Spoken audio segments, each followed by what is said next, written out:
as someone who has property there, who lives there, what would you say to Vice President Harris if you were before her right now? Well, the first thing I'd tell her is this is just too little, too late.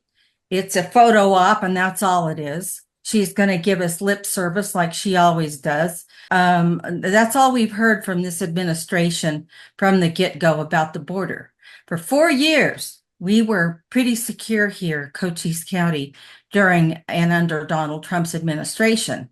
And now everything is broken loose, and fentanyl is worse than ever. They've done nothing to curtail the flow of drugs and or illegals into this country. And it's just shameful what they've done. And she's not going to undo it. We know that. If she was going to, she would have a long time ago. I mean, there's a plethora of things I'd like to say to her, but I would start with that. And how are you all being personally affected by the numbers coming across and the fentanyl? Well, the numbers have been coming through and by us and going north. That's what they're doing now. They're going into the middle of the country as fast as they can. So by and large, they're not stopping and doing damage to us right currently. They've done that for the last 40 years. But now they're just trying to get to middle America. And of course, the fentanyl is affecting everyone. One of the things that does affect all of us here is the drive-throughs that come through our local thoroughfare out of Sonora, Mexico. There's drive-throughs.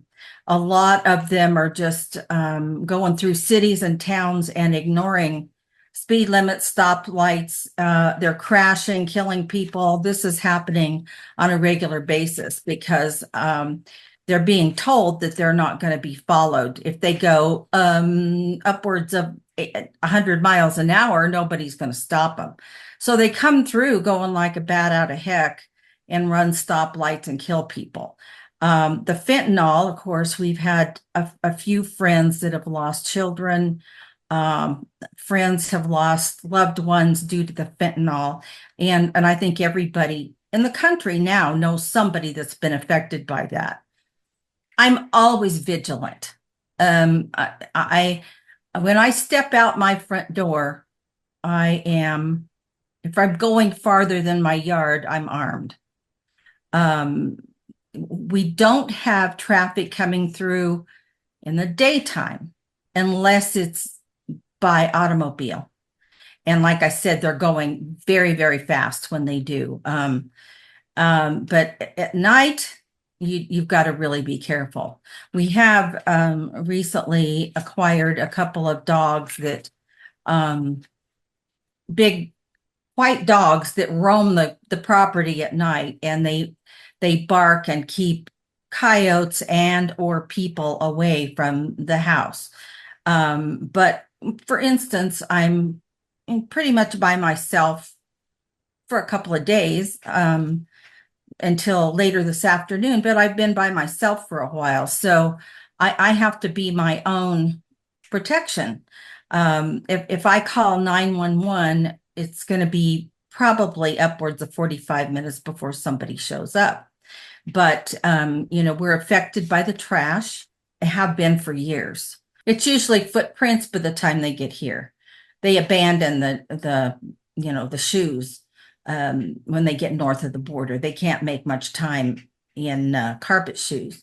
So by the time they get here, because we're 25 miles north of the border, we have lots of friends that live right on the border. And of course, that's a different demographic altogether. But we can see the city of Douglas, where Kamala Harris will be today. Makes me laugh in a way because she's been more concerned about if we pronounce her name right than she has about a lot of other things going on in this country. And they'll change all right. They'll get worse. I mean, there is no doubt in my mind because the border fences right now in the towns and cities on the other side are just There's just people sitting there, leaving trash, trying to get across the border. Um, it's not illegals from Mexico anymore. It's from people from other countries that want to do us harm. We don't know who's there. In fact, I just saw a report this morning where the ICE said that 662,000 immigrant criminals are here on their docket, and 435,000 of those are convicted criminals. That's unconscionable. Who does she think they're going to hurt? She's the one with the security. We're not. We aren't secure. She's got security, and they're armed, and they will take care of her, but the rest of us are sitting ducks. It'll get worse. Yes.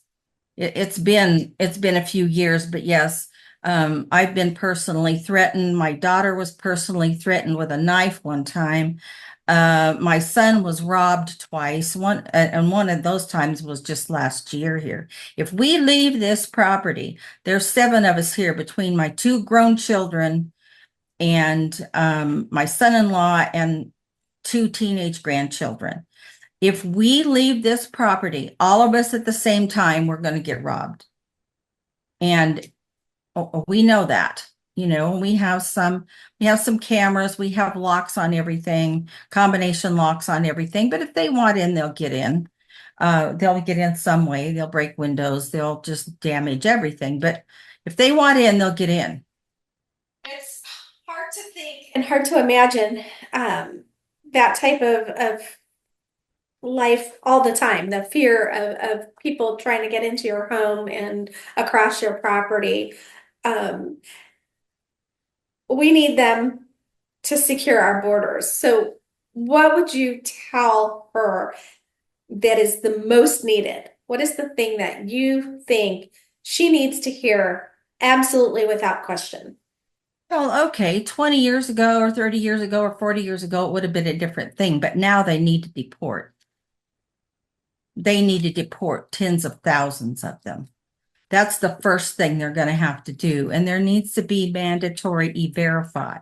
There needs to be Border Patrol agents on the international boundary. Defense in depth has never worked. And that's currently the way that the Border Patrol strategy is. They're north of me by and large. So I'm the first line of defense, people like me. They keep the towns and the cities fairly secure, except for the drive-throughs and for the trafficking. Of course, there's drug and trafficking flop houses in the towns and the cities. And another thing is the sex trafficking is out of control. Tens of thousands of children are missing, migrants from Mexico. Well, all of the people who said all of the years that we were the ones that were racist and we didn't care about Mexico is absolutely false. That's a criminal behavior to allow our any child to be trafficked. And by leaving that border open, tens of thousands of them are missing and are taken into trafficking. Secure the border. That's the bottom line. Secure the border. Yes, absolutely. That's our mantra since 1976. That was before I had children. We were already fighting what they called the border bandits. And they would come across the border and raid and rob and pillage houses near the border and, run right back across. And we've got one friend that lives on the border that served 2 years in federal prison for detaining illegals on his property. He caught them shooting holes in his windmills, and they detained him. And of course, you can't do that. And so he did 2 years in federal prison for violating the Hobbs Act, which was an anti-racketeering law from Prohibition times. And people here have had to deal with trumped up charges against them. One friend had said that they had to have 13 dogs before the robbing stopped. They would get robbed every single day until they got their 13th dog. And that way they couldn't put a pork chop over the fence and but they had enough of them to stop it. But um we just had to deal with a whole lot of things that we've been saying for 50 years. If you don't stop this, it's going to be in middle America. And of course, now it's all over America. Nobody listened. We've been fighting it for very many years. Oh, absolutely. Overnight, literally overnight. The day after Biden took office, a little girl, a 6-year-old, was kidnapped out of her kitchen by 3 illegals just across the border in New Mexico, a ranch family there. And the mother discovered she was sitting at her kitchen table coloring, and the mom was taking care of the other children in the back of the house. And the little girl, when she came out, she was gone, and they couldn't find her anywhere. And they saw sets of footprints leaving the house in the dirt, and the family dog went with her and followed her. And when they realized that the little girl had been taken, they called the Border Patrol. And of course, the Border Patrol took chase, and they found her 3 miles away from the house, just sitting with her dog in the middle of the desert.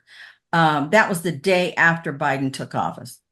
We're a God-fearing country, and we are supposed to be governed by the laws, and not laws that are just selective. I mean, the new thing she said is she's going to secure the border by